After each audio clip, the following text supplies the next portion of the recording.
Bismillahirrahmanirrahim. Assalamualaikum warahmatullahi wabarakatuh. Alhamdulillah, kita diberikan kesempatan untuk berjumpa dalam sesi kuliah melalui video pada kali ini. Mudah-mudahan apa yang ingin saya sampaikan dapat dicerna dan difahami dengan baik oleh pelajar dan audiens yang mendengar rakaman kuliah saya ini. Kali ini saya ingin membincangkan tentang konsep dan hubungan antara kesusastraan Melayu dan bahasa Melayu, khususnya dalam kerangka pendidikan, pengajaran dan pembelajaran di bilik terjah bagi sama ada kelas kesusastraan Melayu maupun bahasa Melayu.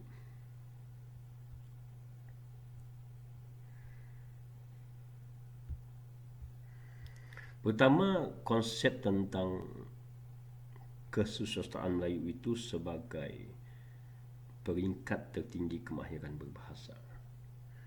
Hal ini pernah disentuh oleh Datuk Nik Safiah Karim, salah seorang pejuang bahasa, profesor bahasa di Malaysia. Beliau mengatakan kesusastraan Melayu itu merupakan peringkat tertinggi kemampuan, keupayaan, kemahiran berbahasa seseorang atau penulis khususnya. Ini menunjukkan bahawa adanya hubungan timbal balik antara kesusastraan dan bahasa. Nah, saya sedang bercakap tentang bahasa Melayu, tentang kesusastraan Melayu sebagai hasil daripada keupayaan, kemahiran berbahasa Melayu dengan baik. Dengan mengambil kira pendapat ini, kita terfikir juga bagaimana keadaan yang menjadi isu di sesetengah sekolah menengah di negara Brunei Darussalam, yang saya dengar terdapat segelintir pelajar yang ditawarkan dengan subjek kesusastraan Melayu hanya untuk memudahkan pihak pentadbiran membuat penjadualan. Jadi pelajar-pelajar ditetapkan, padahal subjek kesusastraan Melayu itu merupakan subjek pilihan, option, pilihan, bukan subjek wajib. Tetapi untuk memudahkan pihak sekolah membuat penjadualan, pembahagian ataupun pengaliran pelajar, terdapat segelintir pelajar diarahkan untuk mengambil subjek ini. Sedangkan seperti yang telah saya dengar, isu yang berlaku di sekolah, pelajar-pelajar tersebut kebanyakannya tidak begitu memiliki ataupun mempunyai kemampuan berbahasa yang baik, kerana keputusan mereka dalam bahasa Melayu boleh dikatakan lemah ataupun di bawah sederhana. Sedangkan menurut Datuk Nik Safiah Karim, kesusastraan Melayu itu merupakan hasil penggunaan dan kemahiran berbahasa yang tinggi. Kerana apa? Di dalam kesusastraan Melayu itu, di dalam karya terdapat saya di sini kesusastraan Melayu menggunakan gaya dan laras bahasa. Okay. Pendek kata, kesusastraan Melayu itu, karya sastra itu bukan bahasa biasa, tetapi ia memiliki gaya yang tersendiri, konvensi penulisan tersendiri, dan mengandungi banyak laras bahasa sesuai dengan siapa wataknya, jenis atau genre karya sastra itu, dialog, monolog, sudut pandangan dan sebagainya. Semua ini memerlukan gaya dan laras bahasa yang berbeza. Jadi pelajar yang mempelajari karya sastra menyelidiki atau meneliti aspek-aspek kesusastraan perlu mempunyai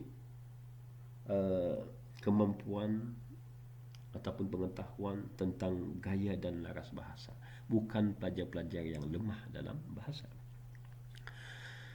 Kemudian, kesusastraan Melayu merupakan komunikasi penulis dan pembaca melalui lambang bahasa. Di dalam karya sastra itu terdapat lambang bahasa. Di dalam sajak terutamanya banyak lambang-lambang atau motif yang digunakan oleh penulis, penyajak, penyair, pemantun untuk melapisi, menyembunyikan maksud sebenar. Sebab itu dalam pantun ada pembayang, dua baris pembayang, dua baris maksud. Jadi dua baris pembayang itu merupakan lambang atau motif yang digunakan oleh penulis, pemantun, pengkarya untuk menyembunyikan maksudnya secara perlambangan. Bukan saja di dalam pantun, di dalam sajak. Terdapat segelintir sajak yang beraliran simbolik ataupun simbolisme memanfaatkan beberapa lambang. Hijau maksudnya apa, merah maksudnya apa, helang maksudnya apa. Semua itu perlambangan yang hanya dapat ditafsirkan oleh pelajar-pelajar yang mampu berfikir secara analogi. Hal ini pernah diungkapkan oleh Profesor Lutfi Abbas, almarhum Allahyarham Profesor Lutfi Abbas. Saya masih ingat saya pernah belajar dengan beliau. Allahyarham Profesor Lutfi Abbas menegaskan bahawa karya sastra itu ialah kemahiran berfikir secara analogi. Apapun bentuk sastranya, karyanya, baik ia sajak, pantun, syair, cerpen, drama, hikayat, penglipur lara, cerita rakyat, cerita binatang atau haiwan, cerita hantu, cerita asal usul, semua itu mempunyai perlambangan. Ada sesuatu yang ingin dikemukakan oleh penulis, pengkarya, penyair kepada audiens, kepada pembaca, kepada pendengar, kepada penonton secara analogi. Jadi terdapat makna yang tersirat dan makna yang tersirat. Nah, ini sekali lagi membuktikan, menegaskan bahawa bahasa dalam karya sastra itu bukan bahasa Melayu yang mudah. Jadi pelajar-pelajar yang seharusnya mengambil subjek ini adalah pelajar-pelajar yang memiliki ataupun mencapai keputusan yang cemerlang, yang baik di dalam bahasa Melayu. Baik, kemudian kita beralih kepada konsep seterusnya, iaitu kesusastraan Melayu merupakan subjek tentang nilai kemanusiaan. Yang ini sangat penting. Saya berkali-kali menekankan kepada pelajar bahawa sastra itu adalah subjek tentang nilai, tentang budaya, tentang cara hidup masyarakat. Nah, ini ada kaitan dengan konsep seterusnya, iaitu sastra merupakan cermin cara hidup masyarakat. Jadi nilai kemanusiaan dan cara hidup masyarakat, serta dan ini lagi adalah merupakan dokumentasi kebudayaan dan kepercayaan. Yang ini saya ingat pernah disentuh oleh Profesor Haji Hashim, Profesor Madya Haji Hashim,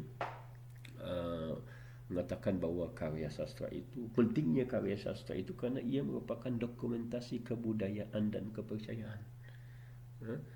Karya sastra itu salah satu budaya material dan budaya pengucapan yang terhasil sebagai kesan daripada daya berfikir bangsa Melayu. Jadi bukan calang-calang untuk menjadi penulis ataupun pengkarya. Bukan mudah menghasilkan sebuah pantun pun, sebuah ungkapan peribahasa ataupun kata hikmat. Bukan mudah. Jadi kita perlu melihat karya sastra itu, kesusastraan Melayu itu di tahapnya yang tersendiri. Sebab saya menyebutkan sebab terdapat segelintir guru ataupun cikgu yang mengatakan kesusastraan Melayu itu mudah dapat diambil oleh siapa saja. Sebab itu diberikan subjek bahasa kesusastraan Melayu di sekolah kepada pelajar-pelajar yang lemah. Ini merupakan suatu penilaian yang salah, ya, penilaian yang salah. Okay. Pentingnya subjek kesusastraan Melayu itu diambil oleh pelajar-pelajar kerana ia merupakan subjek yang khusus membincangkan tentang nilai-nilai baik, nilai-nilai murni dan nilai-nilai kemanusiaan. Ya, belajar sains tidak apa, belajar tidak mengajar, belajar matematik, belajar sejarah, belajar perakaunan, belajar mungkin ada yang belajar di aliran vocational dan sebagainya, silakan. Tetapi sayang jika pelajar-pelajar ini tidak pernah mengambil subjek kesusastraan Melayu, kerana kesusastraan Melayu itu adalah subjek tentang nilai kemanusiaan. Kita boleh beranggapan secara perbandingan kesusastraan Melayu itu sebagai mendengar suatu berita atau peristiwa, dan melalui peristiwa atau berita itu kita akan membuat komentar, kita akan berbincang, kita akan menilai, mengupas isu-isu yang berlaku. Kerana dalam sastra itu ia mengemukakan tentang fenomena, kejadian, gambaran tentang alam, tentang kejadian, tentang peristiwa tertentu, peristiwa penting, peristiwa yang bersejarah dan sebagainya. Karya sastra itu merupakan kejadian-kejadian, peristiwa-peristiwa penting yang diceritakan oleh penulis melalui ungkapan yang bergaya, ungkapan yang menggunakan laras bahasa dan sebagainya. Jadi kita tidak melihat karya sastra itu sebagai fakta, okay? Tidak kira sama ada ia pernah berlaku di dalam sejarah, peristiwa itu tidak pernah berlaku. Di dalam karya sastra ia dijadikan motif, ia dijadikan fenomena, kejadian yang perlu dikomentar, perlu ditafsir, perlu dibincangkan. Jadi kejadian-kejadian yang diambil daripada kehidupan seharian yang berlaku di persekitaran, yang berlaku pada zaman kini, pada zaman lampau, atau yang merupakan kejadian hayalan oleh penulis, kejadian ramalan oleh penulis itu merupakan peristiwa, kejadian yang mengandungi nilai kemanusiaan. Jadi tidak lain tidak bukan karya sastra itu ialah subjek tentang nilai kemanusiaan. Kerana itu untuk menjadikan karya sastra itu sebagai bahan ajar, maka guru perlu menilai, memilih karya-karya yang mengandungi kriteria yang sesuai untuk dijadikan bahan ajar. Hal ini akan saya kemukakan di bahagian seterusnya. Okay. Baik, kemudian kesusastraan Melayu menjadi komponen dalam subjek bahasa Melayu. Yang ini tidak dapat kita sangkalkan, sebab dalam bahasa Melayu terdapat karangan. Dalam karangan itu ada jenis karangan naratif, jadi karangan berdasarkan peribahasa. Kemudian di dalam bahasa Melayu ada kemahiran memodankan, terdapat peribahasa, di Brunei terdapat perambahan, kata hikmat, ada simpulan bahasa. Semua itu karya sastra. Semua itu karya sastra yang menjadi komponen dalam subjek bahasa Melayu. Pelajar-pelajar diminta mengingat ataupun menghafal maksud beberapa peribahasa, simpulan bahasa, ya. Semua itu ada dalam subjek bahasa Melayu. Itu adalah karya sastra.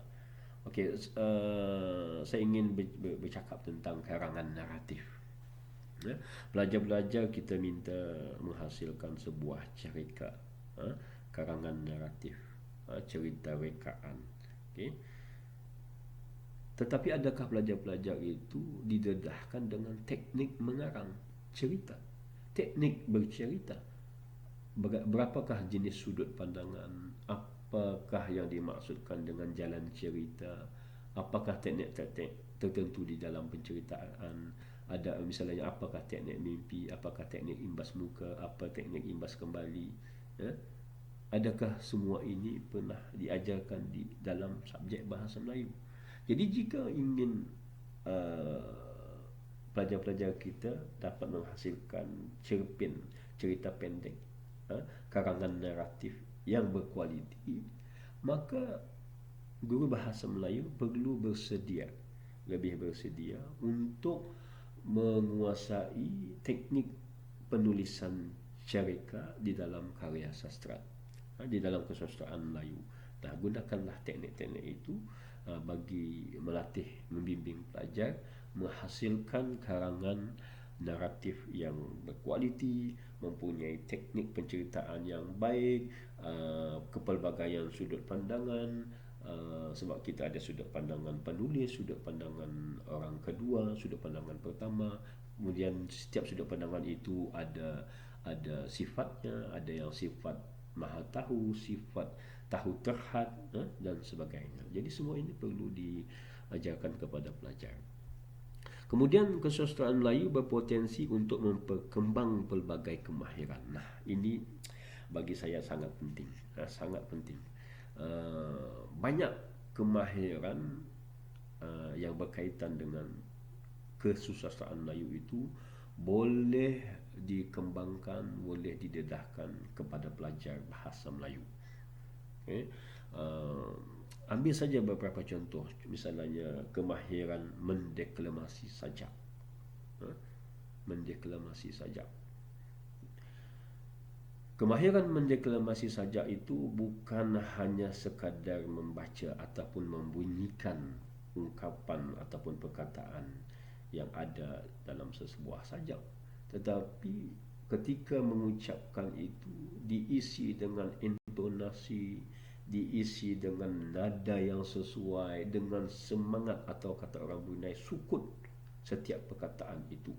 Adakah perkataan itu bernada sedih, bernada semangat, bernada patriotik, bernada gembira, bernada kecewa?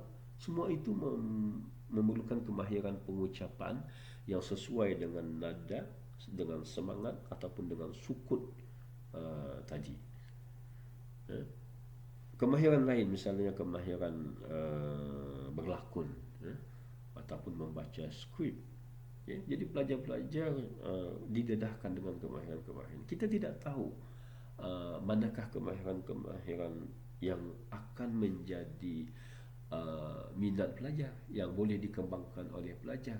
Mungkin saja pelajar-pelajar akan menceburi bidang pekerjaan yang berkaitan dengan kemahiran-kemahiran tertentu di dalam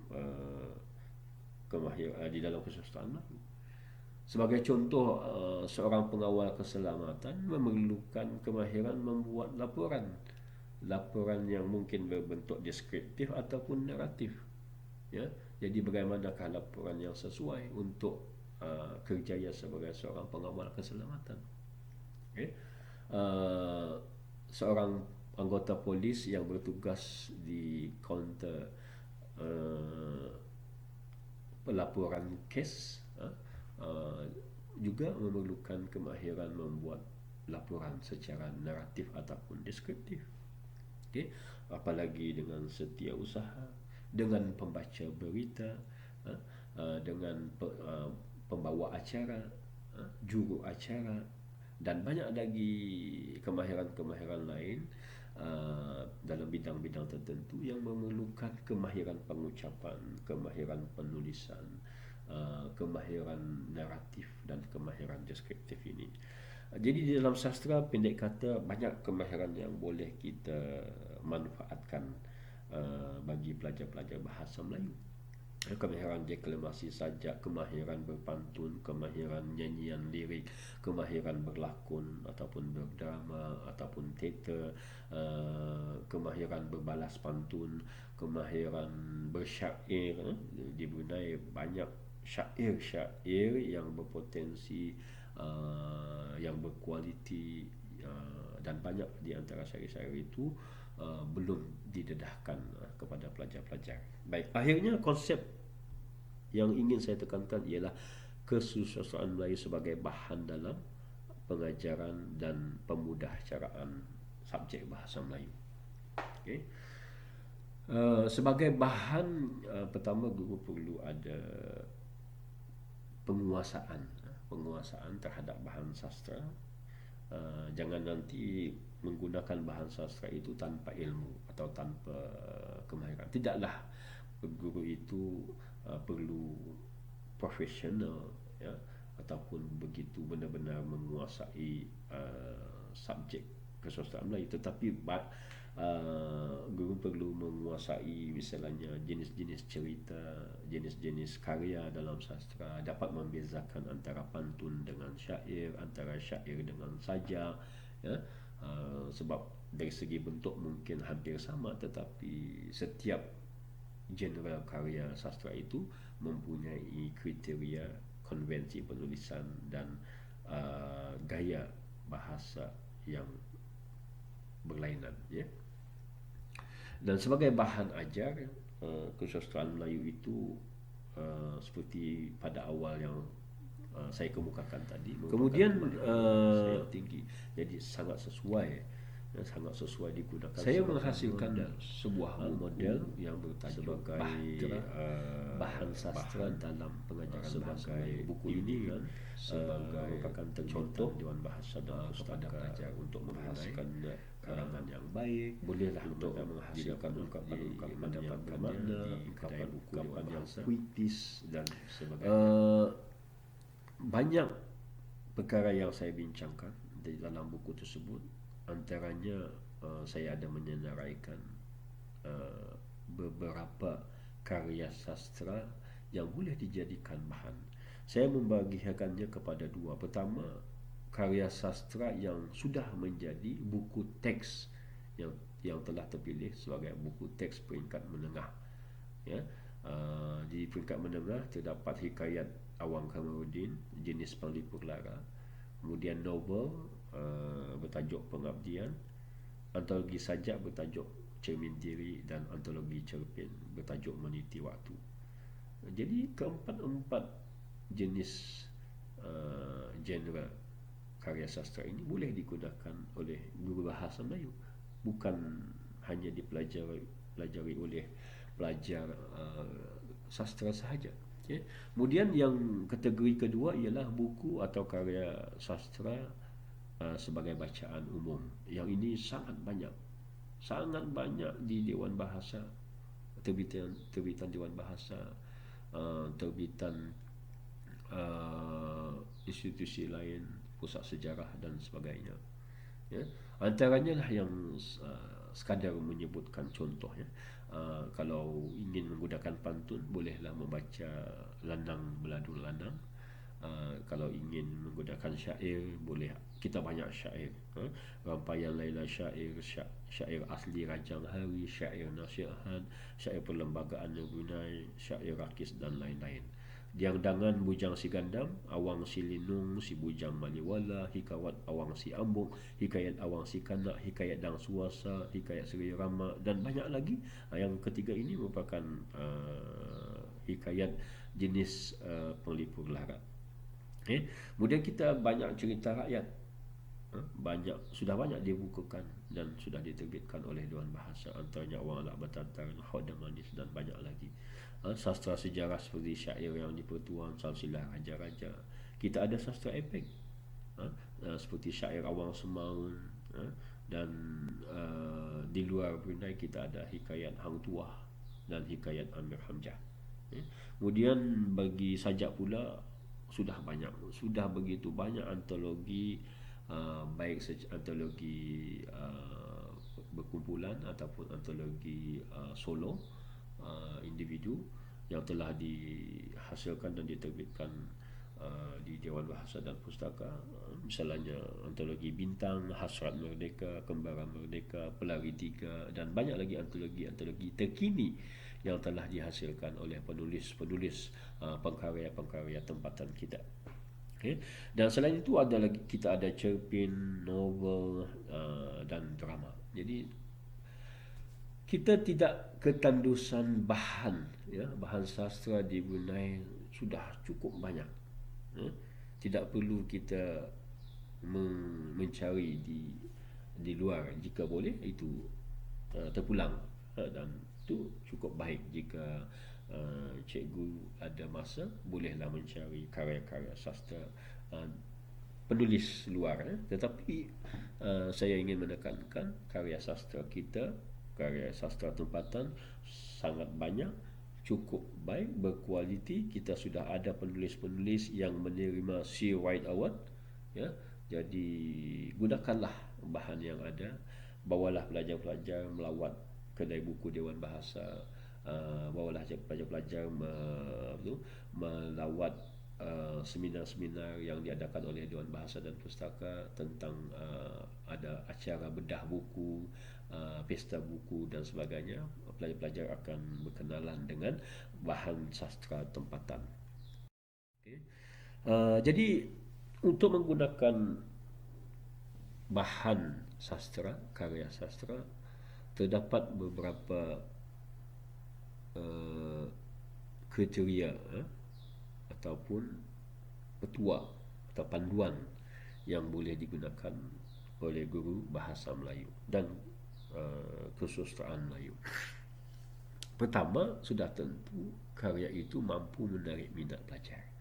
Kalau tidak minat, maka pelajar-pelajar mungkin akan mudah berasa bosan, ya. Kemudian meningkatkan motivasi pelajar untuk belajar, ya. Sebab pengajaran yang sehala ataupun berpusatkan guru tidak didapati tidak begitu menarik dan tidak dapat menggerakkan, meningkatkan motivasi pelajar untuk belajar. Jadi dengan bahan luar, bahan sastra yang berkaitan dengan kehidupan pelajar, motivasi pelajar, terdapat karya-karya yang berkaitan dengan remaja, yang berkaitan dengan kejayaan pelajar dalam menempuh liku-liku kehidupan. Terdapat kisah-kisah yang penuh pengajaran. Semua ini akan dapat meningkatkan motivasi pelajar untuk belajar. Kerana pelajar-pelajar kita tentulah datang daripada pelbagai lingkungan, pelbagai latar belakang, pelbagai sejarah hidup, pelbagai liku-liku kehidupan pernah dihadapi oleh pelajar ataupun anggota keluarga mereka. Mereka tahu cerita-cerita, kisah-kisah silam yang pernah dilalui oleh ibu bapa, oleh datuk nenek moyang mereka. Maka semua ini akan menjadi pencetus semangat untuk lebih berusaha untuk belajar dan sebagainya. Okay. Kemudian sesuai dengan latar belakang pelajar. Sebab itu saya menekankan agar guru memilih bahan sastra lokal ataupun tempatan, kerana latar penceritaannya itu lebih dekat dengan pelajar. Terdapat cerpen atau sajak atau pantun yang berkaitan dengan kampung air, yang berkaitan dengan sawah, yang berkaitan dengan hidup di bandar, yang berkaitan dengan kehidupan pelajar selaku pelajar. Semua ini akan menjadi daya tarik, ya, kerana ia sesuai digunakan sebagai bahan ajar. Ia ada kaitan dengan latar belakang, dengan sejarah, dengan kehidupan, dengan cerita-cerita yang pernah berlaku di sekeliling pelajar. Okay. Kemudian boleh dihubungkan dengan pengetahuan sedia ada pelajar. Okay. Seperti yang kita fahami bahawa prior knowledge itu penting. Dengan adanya prior knowledge, dengan adanya pengetahuan sedia ada pelajar terhadap sesuatu isu, sesuatu cerita, sesuatu konsep yang terdapat dalam sastra itu, akan menggalakkan penglibatan mereka sewaktu bahan itu digunakan. Okey, sebagai contoh cerita yang berkaitan dengan misalnya suasana uh, hari raya di kampung air, jadi akan menggalakkan penglibatan respon daripada pelajar-pelajar yang pernah mengalami suasana hari raya, sambutan hari raya di kampung air, ya, yang mungkin sedikit berbeza daripada kampung daratan, ya. Kemudian selaras dengan peringkat akademik pelajar, ya, jadi sesuaikan dengan peringkat akademik, sama ada bahan tersebut sesuai untuk peringkat rendah atau menengah. Tetapi bahan-bahan yang agak mencabar boleh kita cuba pada pelajar. Kemudian sesuai dengan dunia pelajar, samalah dengan pengetahuan sedia ada tadi kan. Jadi khususnya karya-karya yang berkaitan dengan patriotik, yang berkaitan dengan semangat, yang berkaitan dengan remaja, cita-cita, kerjaya, dan sebagainya, boleh kita gunakan sebagai bahan ajar yang sesuai dengan dunia pelajar, dengan pandangan hidup, ya, pelajar. Mengandungi nilai-nilai kemanusiaan seperti yang saya jelaskan awal-awal lagi tadi, karya sastra itu tidak terlepas daripada menyerapkan nilai-nilai kemanusiaan, nilai-nilai yang baik, yang setentunya tidak bertentangan dengan falsafah Melayu Islam Beraja. Utamakan karya tempatan, bahan itu mudah diperoleh, yang ini senang kita penuhilah, sebab karya-karya sastra banyak tersedia di Dewan Bahasa dan Pustaka. Dari segi kepanjangan, sesuai untuk sesi pengajaran, kita ada sesi selama 30 minit ataupun 1 jam, maka sesuaikanlah bahan-bahan tersebut. Mungkin kita hanya dapat menggunakan petikan-petikan daripada novel, drama ataupun hikayat yang sangat tebal, tetapi mungkin cerpen kita boleh gunakan sepenuhnya, ataupun sajak, ya, beberapa rangkap sajak boleh kita gunakan untuk mengisi ataupun untuk digunakan sesuai dengan waktu ataupun tempoh yang kita ada. Sebab dalam di Brunei kebanyakannya sesi pengajaran itu berlangsung sekitar 25 hingga 30 minit untuk satu sesi, kalau dua sesi antara 50 ke 60 minit. Kemudian sudah pastikan bahawa bahan sastra itu tidak bercanggah dengan kebudayaan masyarakat. Okay? Tidak bercanggah dengan falsafah Melayu Islam Beraja. Okay? Jauh dari unsur atau isu sensitif, jauh dari unsur-unsur penghinaan terhadap suatu golongan, kaum, agama dan sebagainya. Kemungkinan bahan-bahan seumpama ini tidak berlaku ataupun tidak ada di negara Brunei Darussalam, sebab karya-karya yang diterbitkan sudah ditapis, ataupun dibaca ataupun diedit ataupun diteliti terlebih dahulu oleh sekumpulan editor yang telah dilantik, ya. Jika menggunakan bahan sastra daripada luar, pastikan bahan tersebut tidak bercanggah dengan kebudayaan masyarakat kita, tidak bercanggah dengan falsafah Melayu Islam Beraja, tidak ada isu yang sangat sensitif, dan tidak menghina golongan atau kaum ataupun agama. Jauh daripada unsur-unsur kejahatan, unsur-unsur seks, ya, dan mengandungi penggunaan gaya bahasa yang baik dan bermutu, sebagai contoh teladan, sebab di dalam penulisan karangan misalnya kita ada pendekatan model. Jadi guru bolehlah menggunakan karya sastra yang baik, dari segi isinya baik, dari segi bahasanya, dari segi teknik penulisannya baik, untuk digunakan sebagai contoh dalam penghasilan karangan naratif yang bermutu. Menggunakan teknik penulisan yang baik, mengandungi persoalan dan tema yang penting. Di dalam setiap karya sastra itu, ia bukan hanya mengandungi cerita ataupun gambaran peristiwa ataupun gambaran keadaan persekitaran, tetapi terdapat di dalamnya persoalan ataupun isu ataupun tema yang cukup penting, yang cukup berkaitan dengan kehidupan pelajar, cita-cita pelajar, masa depan dan sebagainya. Okay. Kemudian mengandungi pengajaran atau hikmah yang rasional. Okay? Jadi pastikan pengajaran yang terkandung di dalam karya sastra itu cukup rasional untuk dicontohi ataupun menjadi teladan kepada pelajar, bukan sesuatu yang terlalu tinggi ataupun sukar dicapai. Okay. Kemudian merangsang daya fikir pelajar, seperti kata Allahyarham Pak Lutfi Abbas ataupun Profesor Madya Lutfi Abbas, karya sastra itu merupakan karya analogi, karya yang mengasah daya fikir pelajar, kemahiran berfikir secara analogi ataupun perbandingan. Okay? Dan di dalam karya sastra itu terdapat juga nanti aktiviti pentafsiran, pentafsiran dan pentafsiran. Semua ini memerlukan daya fikir, daya penilaian, daya kupas, daya penelitian yang cukup dalam, cukup kritis dan cukup penting untuk dikuasai oleh pelajar.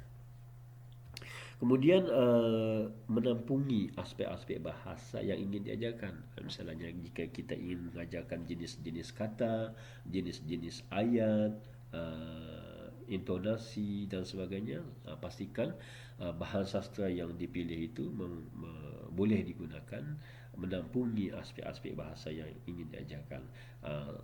Aspek-aspek bahasa ini ada saya tulis di dalam buku Bahtera. Pelajar-pelajar boleh merujuk buku itu, bagaimana menggunakan bahan sastra seperti cerpen, sajak, pantun dan sebagainya untuk mengajarkan aspek-aspek bahasa, baik itu kata kerja, kata nama, kata adjektif, jenis-jenis ayat, ayat aktif, ayat pasif, semua boleh kita gunakan menggunakan bahan yang berbentuk karya sastra.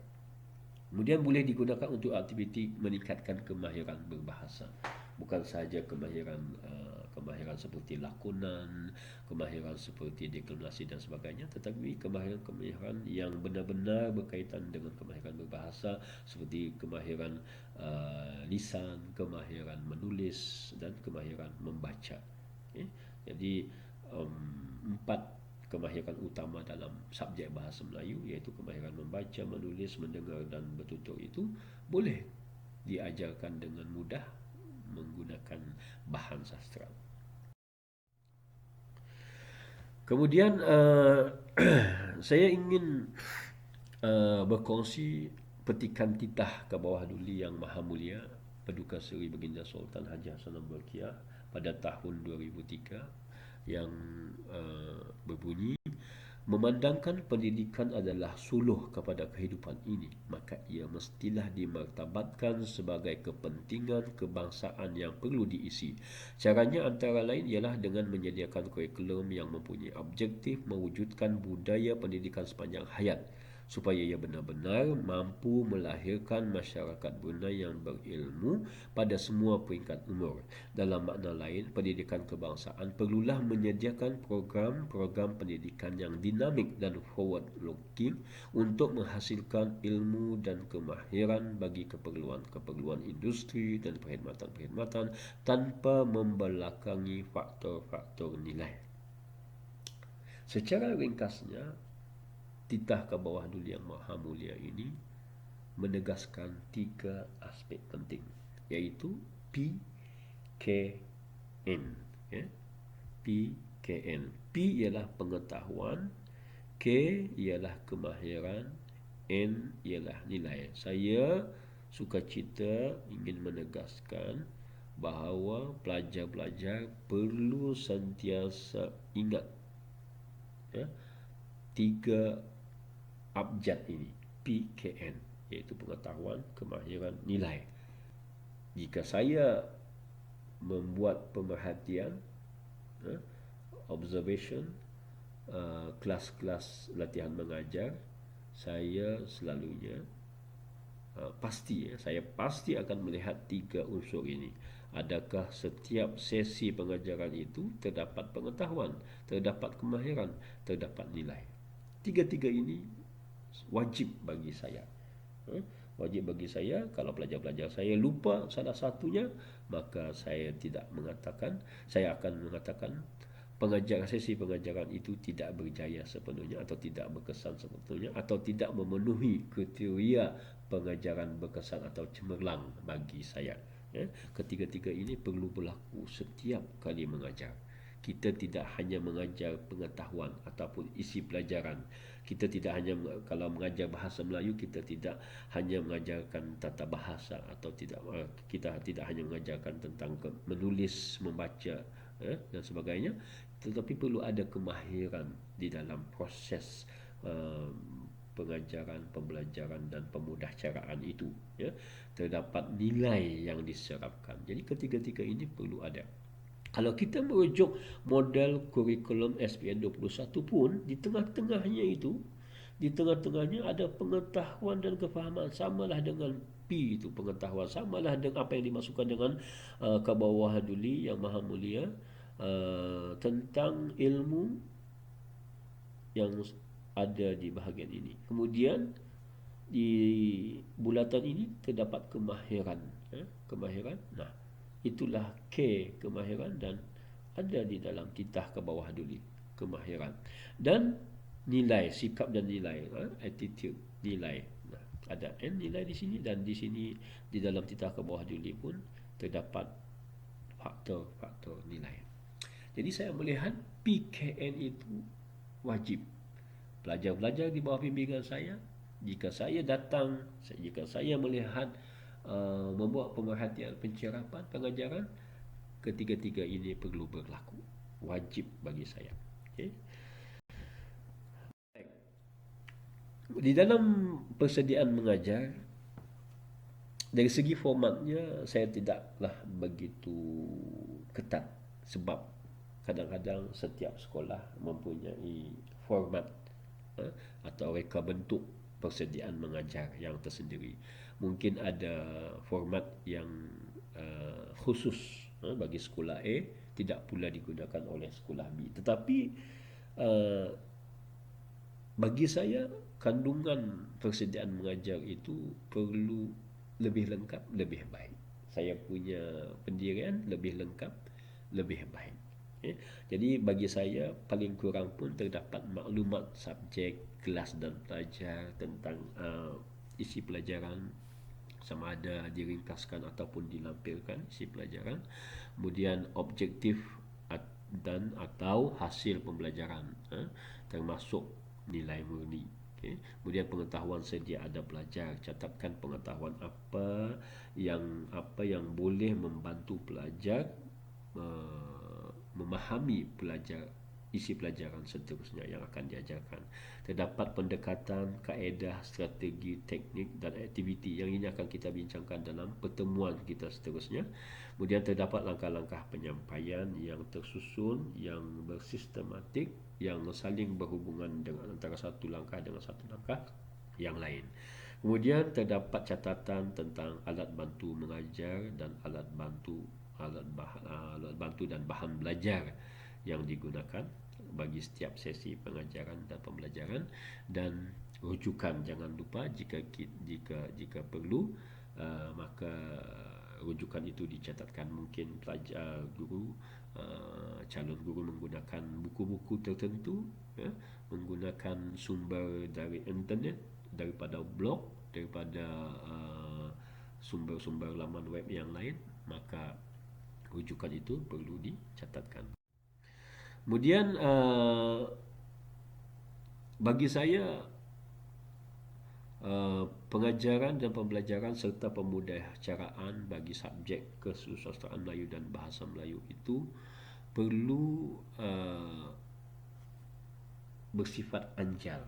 Bersifat anjal dalam arti kata yang lain, mampu memenuhi konsep pendidikan yang ditegaskan dalam sistem pendidikan negara 21. Antaranya, sekadar menyenaraikan beberapa konsep penting.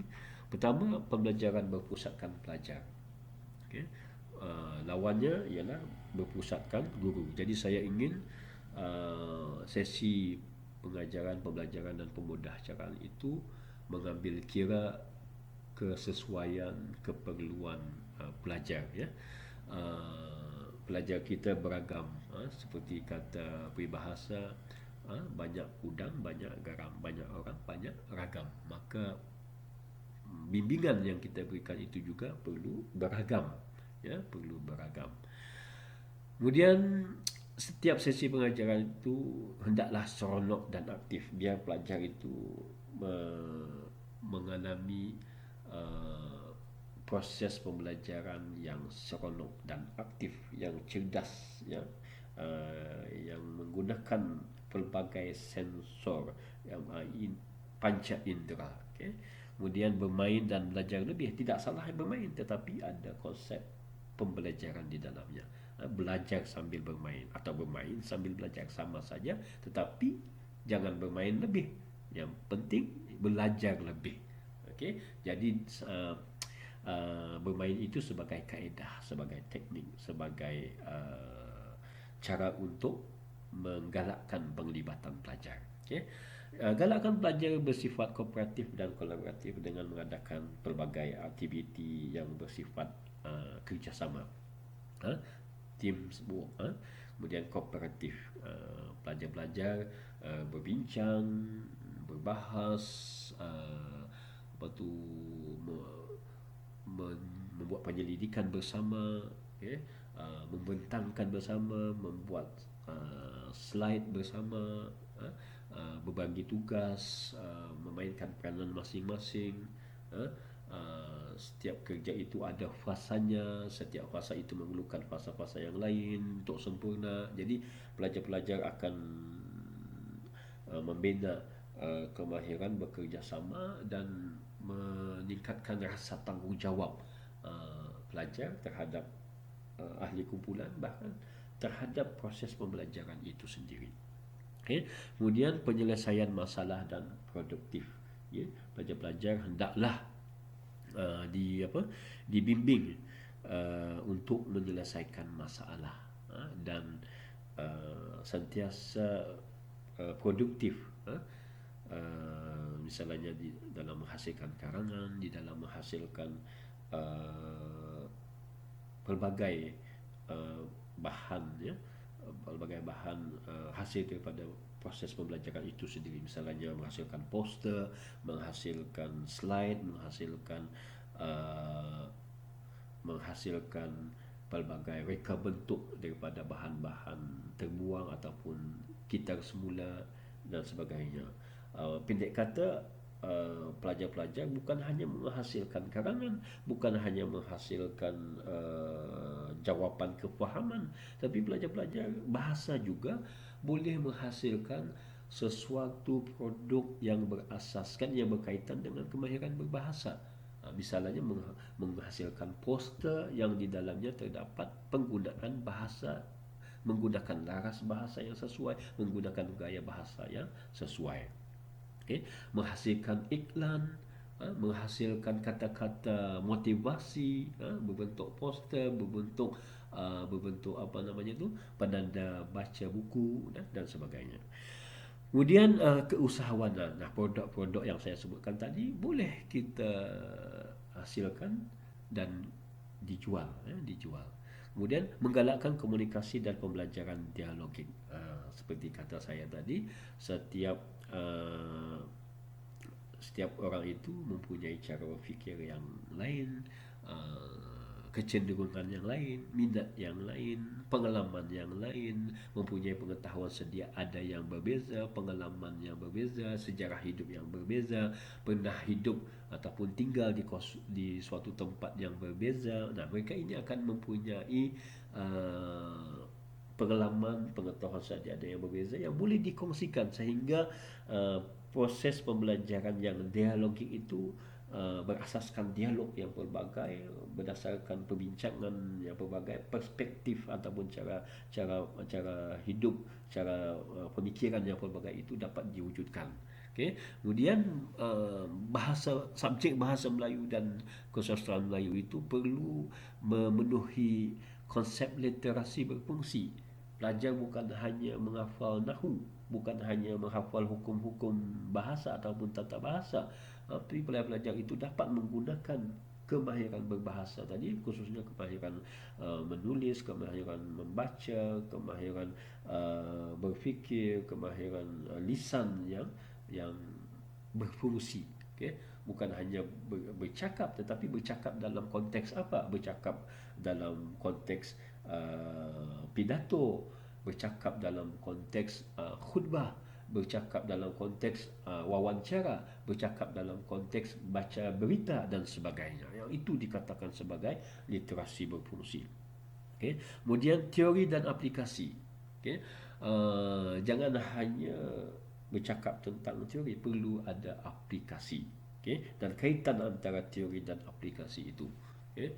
Sebagai contoh, teori rangsangan dan gerak balas. Kita bercakap tentang rangsangan dan gerak balas.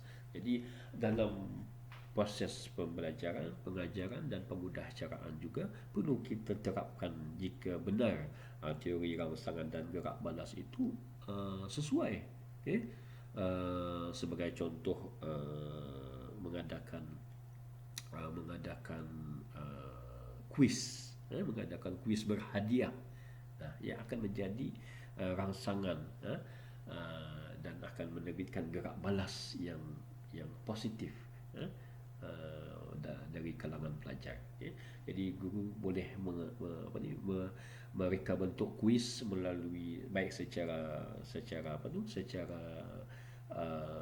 bersemuka ataupun melalui kuis melalui media elektronik, melalui Kahoot, melalui blog, melalui Zoom, melalui WhatsApp dan sebagainya. Okay. Kemudian pembelajaran berasaskan tugasan dan penyelidikan. Berilah pelajar ini peluang untuk menghasilkan tugasan-tugasan tertentu dan penyelidikan tertentu agar pelajar-pelajar tidak hanya didedahkan dengan proses belajar yang monoton sepanjang tahun. Jika ada masa, jika ada kesempatan, berilah tugasan-tugasan tertentu yang rasional, yang boleh dilaksanakan sesuai dengan peringkat akademik dan masa yang terluang. Kemudian subjek merentas kurikulum, gabung jalin dan penyerapan akan saya kembangkan lagi di dalam pertemuan kita seterusnya.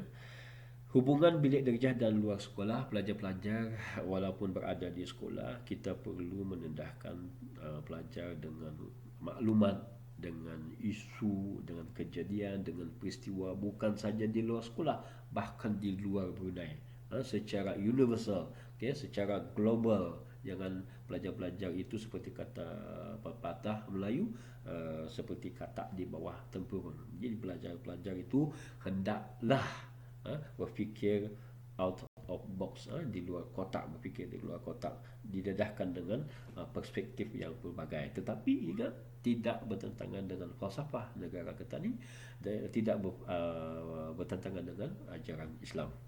Okay, kemudian yang terakhir, pendidikan sepanjang hayat. Segala proses pembelajaran, pengajaran, pemudahcaraan yang berlaku di bilik darjah itu perlu mampu menyediakan pelajar pendidikan sepanjang hayat, tidak terputus. Pelajar-pelajar ini ada kaitan dengan literasi berfungsi tadi.